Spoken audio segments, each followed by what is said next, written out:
Oman কাজের visa এবং শ্রমবাজারের সর্বশেষ আপডেট পরিস্থিতি দেওয়া হল।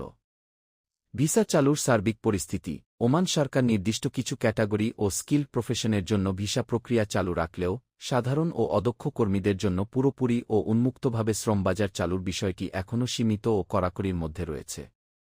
এর আগে বাংলাদেশ সরকারের পক্ষ থেকে উচ্চ পর্যায়ের বৈঠকে ভিসা চালুর জোরালো আলোচনা হলেও তা ধাপে ধাপে এবং নির্দিষ্ট কোটা ও কোম্পানি স্পন্সরশিপের ভিত্তিতে প্রক্রিয়াজাত করা হচ্ছে। মেডিকেল প্রক্রিয়া। ওমানের নিয়মানুযায়ী যেকোনো বৈধ কাজের ভিসার প্রাথমিক ধাপ হিসেবে অনুমোদিত মেডিকেল সেন্টার, যেমন গামকা বা গ্যামকা অনুমোদিত সেন্টার, থেকে মেডিকেল টেস্ট সম্পন্ন করা বাধ্যতামূলক। আপনার যদি কোনো কোম্পানি থেকে জেনুইন ভিসা বা রিক্রুটমেন্ট পেপার, কফিল বা কোম্পানির কোটা আসে, তবেই কেবল নিয়মমাফিক মেডিকেল ও অন্যান্য কার্যক্রম শুরু করা যায়।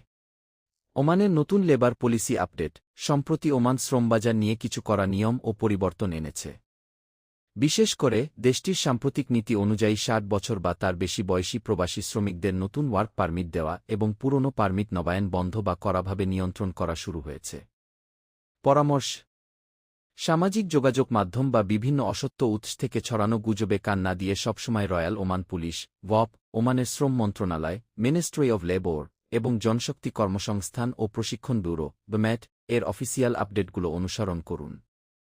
ভিসা প্রসেসিংয়ের ক্ষেত্রে অবশ্যই বৈধ রিক্রুটিং এজেন্সি বা সরকারি চ্যানেল, যেমন বোয়েসেল, মাধ্যমে যাচাই বাছাই করে এগোবেন, যাতে কোনো ধরনের প্রতারণার শিকার হতে না হয়।